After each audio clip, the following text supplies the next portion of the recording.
Hey guys, welcome to the day 21 of Advent of Cyber 2025. In this room, we are going to explore about malware analysis, Malhare.exe. We are going to learn about malware analysis and forensic in this room.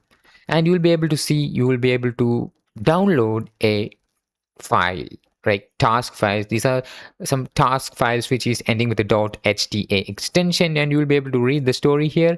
And in our kingdom of Werewolf, just like in others, thousands of files of all kinds pass through the systems every day, from docx, PDF, resumes received by our else to financial spreadsheets, CSVs from the accounting department, and executable files launched by different applications. But have you ever wondered which of these might be malicious? Which one could actually belong to kin malware? An interesting question, isn't it? So yeah, we have some learning objectives, and in this room you have to do I need to start the attack box today? Yeah, you just need to start your attack box today. So in the meantime, I will use my own virtual mission, which seems to be good, I think. So I'm not going to start my attack box for that. And you can see, click on start attack box button at the top of the open malware using this use pluma survey.hta. So we already downloaded the survey.hta, so I think I don't need to use the attack box for this. So, and I'm ready to learn about malware analysis. You should use for safety and the internet experience, you should use the attack box. The file is already provided there. If you download it manually, browsers may block it. If it does downloads, open it in a text editor and do not execute. So yeah, so you can also use your you can just start your attack box and use your own attack box for analysis. So that's good. So here I'm just using my own VM for analysis. So we are going to learn about HTA because this files ends with .hta, right? So not long ago in the summer of 2025, researchers discovered that ransomware groups were using HTA files disguised as fake verification pages to spread epsilon ransomware. So that's basically a ransomware in 2025, right? During that campaign, many organizations were affected. Security team was reminded how important is it to understand what HTA files are and why they appear so often in corporate environments. So what exactly are HTA files and why do they exist? In Werewolf Digital Kingdom, not every strange looking file is a threat. Some were originally created to make the daily work of developers and administrators easy. So one such helpful invention of HTA, which is the HTML application file, are files that contains HTML, JavaScript, or VB script code that can be used that can be executed on client system. This can lead to more dynamic applications or remote code execution on a client or victim. So short for HTML application. An HTA file is like a small desktop app built using familiar technologies like HTML, CSS, and JavaScript. Unlike regular web pages that open inside a browser, HTA files run directly on Windows through built-in component called Microsoft HTML Application Host, which is mshta.exe, which will be a process running on your Windows. You can just check that in the task manager of your Windows. So this allows them to look and behave like lightweight programs with their own interfaces and actions and legitimate use cases. HTA files serve several practical purposes in Werewolf and go beyond. So you can see it will help automating administrative or setup tasks, providing quick interfaces for internal scripts, and testing small prototypes without building full software, offering lightweight IT support utilities for daily use. You can see the HTF file structure, and you will be able to see a lot about HTF file structure. And this is sample code that you can just take a look about it. This is how it basically looks like, which is HTA, which is inside the HTML, right? So yeah, how King Malhare turns HTA into weapons. Like HTA files are attractive because they combine familiar web markup with script executions on Windows.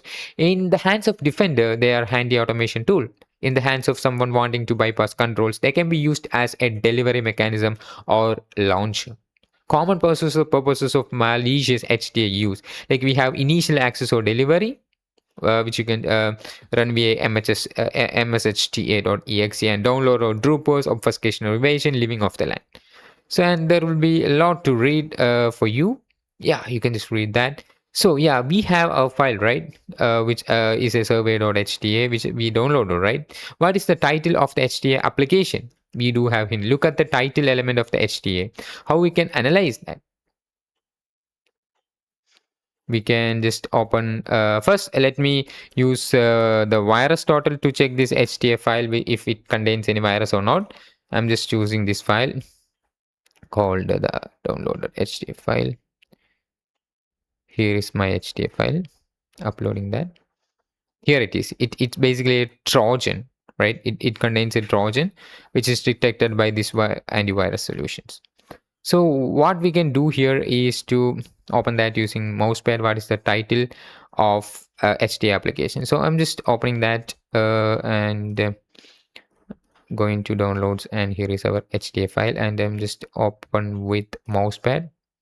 And here is our title of the HTA file, which is the Best Festival Company Developer Survey. So what VB script function is acting as if it is downloading the survey questions. So we need to find the VB script function which is acting if it is downloading the survey question.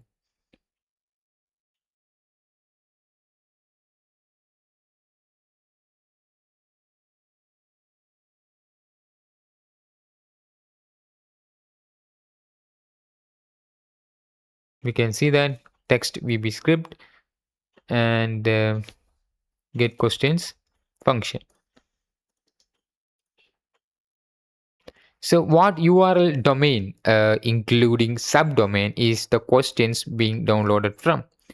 So the questions is being downloaded from this particular domain, right?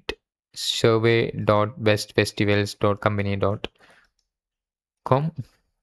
Malhare seems to be using typos quoting domains that looks the same as the real one in an attempt to hide the fact that the domain is not the intended one. What character in the domain gives this way? You do have hint. They compare the domain in the HTA to what you expected the legitimate one to be. survey.bestfestivalcompany.com.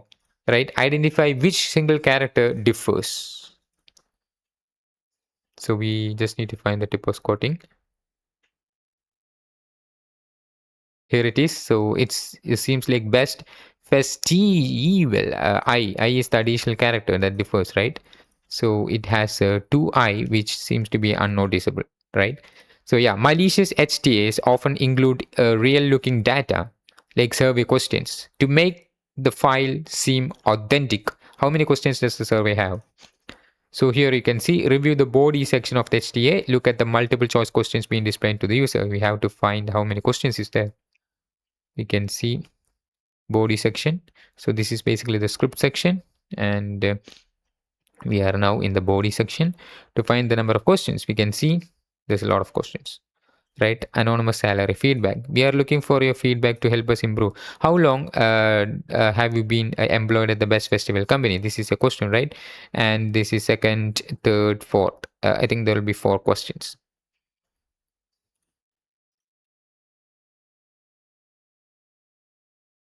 Notice how even in code social engineering persists. Fake incentives like consents or trips hide in plain sight to build trust. The survey entices participation by promising a chance to win a trip to where. So yeah, review the body section of the HTA to see once you complete the survey, you are win to a trip to the South Pole. Right? You can just read that. The HTA file, the HTA is enumerating information from localhost executing the application. What 2 pieces of information about the computer it is running on are being exfiltrated. You should provide the 2 objects names separated by commas. So look at the object values are extracted using the string create object wscript dot network object.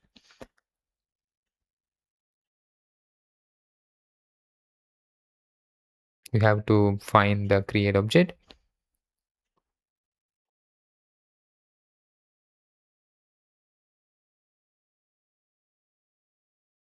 Here you can see the create object is there, which contains wscript.network and Internet Explorer.application. So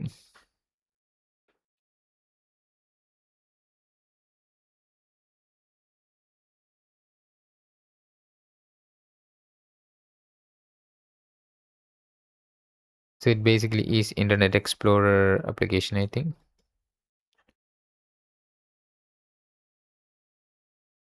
No. So it is computer name and username, right? So these are some things that is it is trying to extract.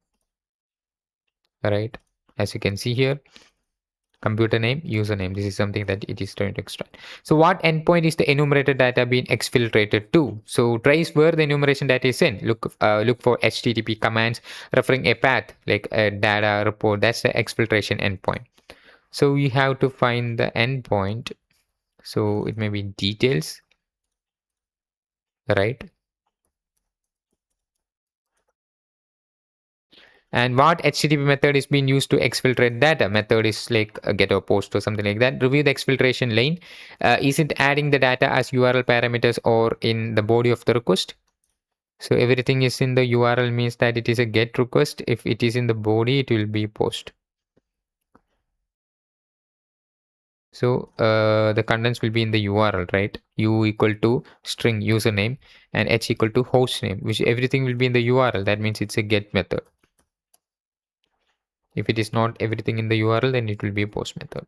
So yeah, we can see after reviewing the function intended to get the survey questions, it seems that the data from the download of the questions is actually being executed. What is the line of code that executes the contents of the download? So we can see follow how the downloaded content is stored and used.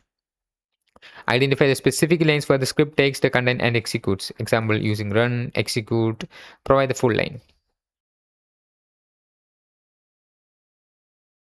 Here is it.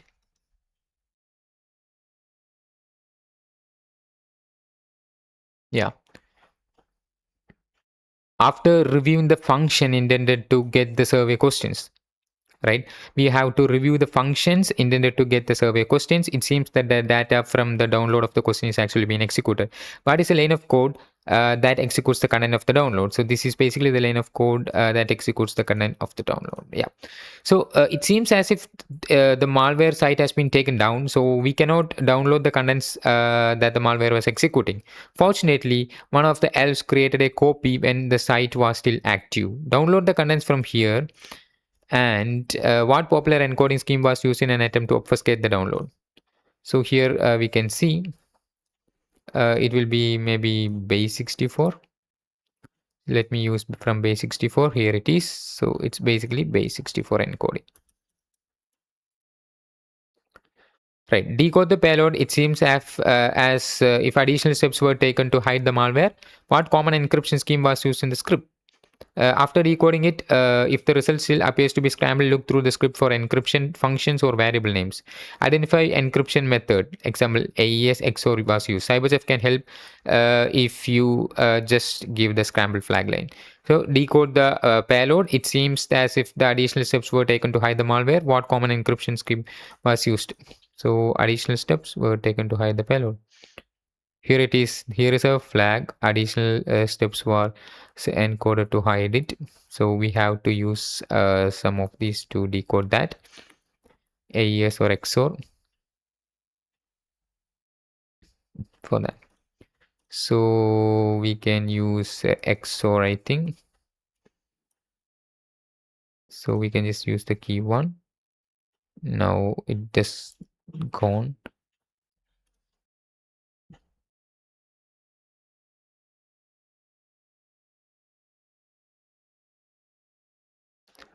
So let me read that.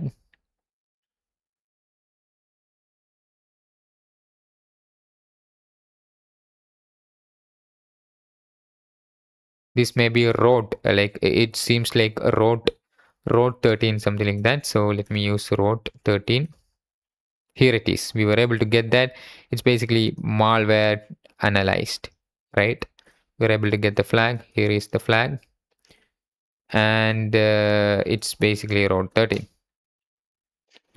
So what common encryption scheme was used in the script? It's basically road 13. So this is the encryption used in the script. Yeah, you have to put the R capital. Anyways, it just worked. So yeah, for those who want another challenge, download the HTA files from here for the key for SAID Quest 4, accessible through our SAID Quest app. The password for the file is this. So yeah, that's pretty much about it, guys. I hope you enjoyed watching this video, and thanks for watching, guys, and I will see you in the next one.